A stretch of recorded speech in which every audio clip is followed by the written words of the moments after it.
Welcome back. Is democracy alive and well and thriving, or are we witnessing its gradual downfall around the world? Joining me to discuss the future of popular government, I'm joined from London by John Keane, founder of the Centre for the Study of Democracy and a fellow at the influential London-based think tank, the Institute for Public Policy Research. He's authored several books on democracy, and his latest, The Life and Death of Democracy, was published last month. Here in Washington, D.C., I'm joined by Ted Danier, Africa Specialist at the Congressional Research Service.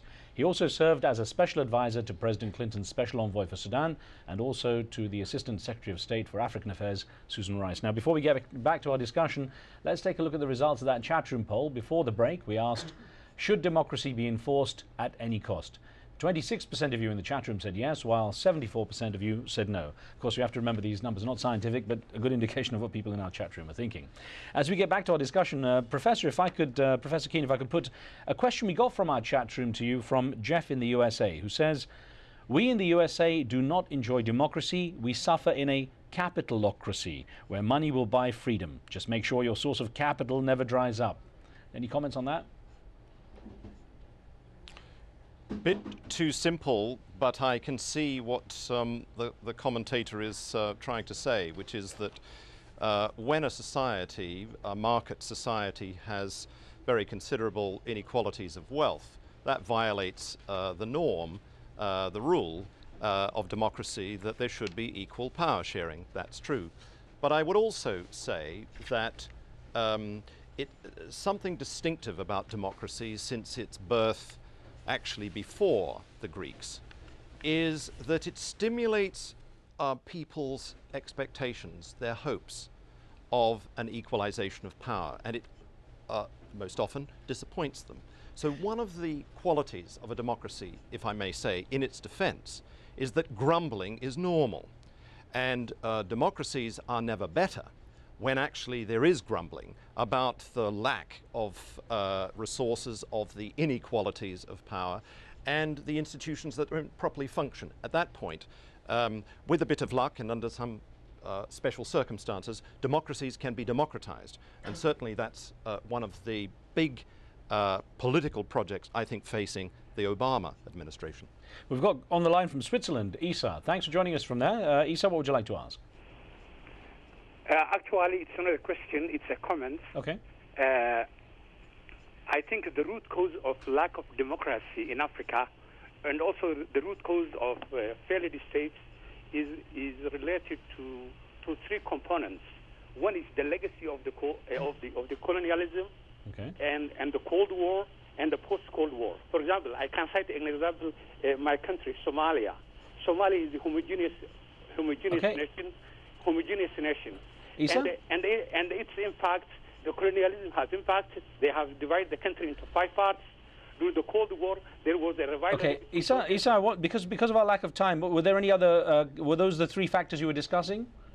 No, what I'm saying is the 3 factors are the main cause which I mean has impacted on Africa due to lack of democracy and also of the collapsed states in some of African countries. Okay, thank you very much for that, Isa. Let me put to Ted Danier to response to Isa's comment. How much of that colonial era is responsible for the legacy, you feel?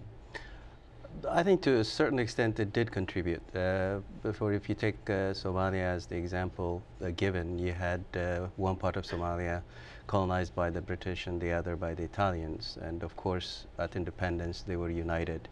But I think it would be wrong to suggest that the outside factor contributed to lack of democracy in Africa.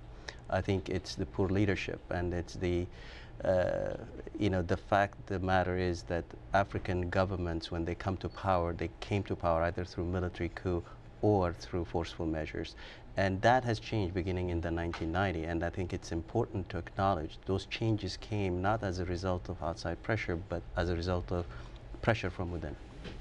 Let me ask you, Ted, then the issue of somewhere like Niger, where you have Mamadou Tanja saying he wants to extend. We're seeing this not just in Niger, of course, we're seeing it in Honduras as well. What happens when you have a leader who's reluctant to give up power then? What happens to the people and their expectations? We've had several other attempts made in the past few years, Nigeria being one of them, but it didn't go through. Niger, I think, would attempt to go forward with the the hope that he would stay in power. I would imagine, I think, that the pressure from outside and the pressure from within eventually would lead to restoring democracy rather than pushing Niger to move in the other direction. Okay, let's get Shaukat on the line, who's joined us on the phone. Shaukat? Yeah, hello, yeah. I'd like to say I personally endorse democracy because it brings accountability and gives power to the people. But the problem I have, what kind of message does it send from the West when they encourage democracy and then do not respect groups like Hamas who win the election in Palestine? Professor Keen, that's an interesting point. A lot of people say the West has very flexible standards or flexible rules when it comes to democracy if it doesn't suit the interests of the West. Well, we're back to the problem of hypocrisy again, and it's one of the acids that can eat away support for democracy, and therefore democracies in our 21st century context need to pay attention to their own houses. They need to get their houses in order. Torture, abuse of rights, the violation of parliamentary scrutiny. I mean, these kinds of failures within actually existing democracies need to be remedied urgently. That's why the present crisis of the Westminster model in Britain, or the Bush administration's championing of torture, were so embarrassing and actually unproductive for the cause of democracy. May I just add one other factor that perhaps throws some light also on Ted Danye's very interesting comments, which is that democracies historically have survived and thrived. They've been nurtured best when they occur in a cluster. That is, when there is a kind of regional settlement, some kind of regional relaxation of anti-democratic pressures, above all war. I think one could say lots about the African context and the relative weakness of regional democratic settlements until relatively recently. But I think, and at the opposite end, I think American policy, for example, in the Middle East, the unconditional championing of Israel, has actually been negative it's had very deleterious effects on democracy. And I think the ransacking of the Hamas government is a case in point. The best example we have in the 21st century, I think, is the example of European integration, where the Copenhagen criteria, as they're called, are applied to all member states and all future states. It's having democratic effects within Turkey, and it has actually rescued some states in Central Eastern Europe from the kinds of fates that they suffered during the 1920s and 30s. So regionalization of democracy is very, very important. Tedania, your thoughts on that, and perhaps how also technology, which is informing the masses far more quickly and more effectively, may also be helping to improve the lot of the average person in terms of demanding accountability. I think, it's important. Let me go back to the question that was raised earlier as it relates to Africa. Mm-hmm. Here you have in the Sudan, elections are expected after the end of the interim period next year. And the current president, President Omar Bashir, is expected to run. Suppose he wins, and he's the same man who's accused by the International Criminal Court of war crimes and crimes against humanity. Now, you may have a transparent democracy, yet you have the issue of justice. Do you embrace a leader with that kind of a human rights record? As use of technology, I think it has actually helped in Africa significantly. I'll give you an example. During the national elections in Ethiopia, most of the communication done when the crackdown began by the government was actually by text messaging, coordinating demonstrations and so forth. The government at the end figured out what happened and they shut it down. So you'll find this kind of activities through the internet, text messaging and so forth to promote and to inform. Professor Keen, looking at on that very thought that Ted Dania brings up, the use of technology, Iran, of course, we've seen something in Iran in terms of bypassing the government restrictions and people communicating with each other through new media. Well, I think that the case of Iran is a cutting-edge example of two contradictory trends.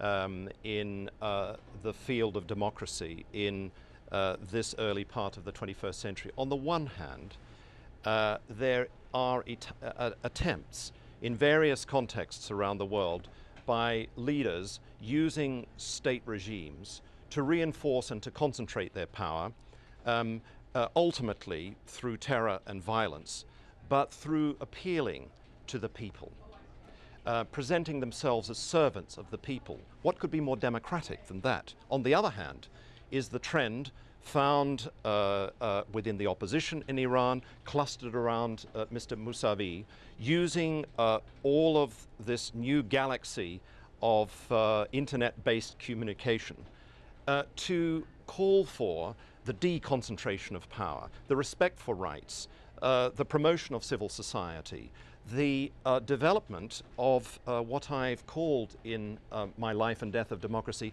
monitory democracy, a new kind of democracy which entails not only fair and free elections, but also the permanent scrutiny, public scrutiny of power wherever Professor? it is exercised. I think Iran is a cutting-edge example of this contradictory trend.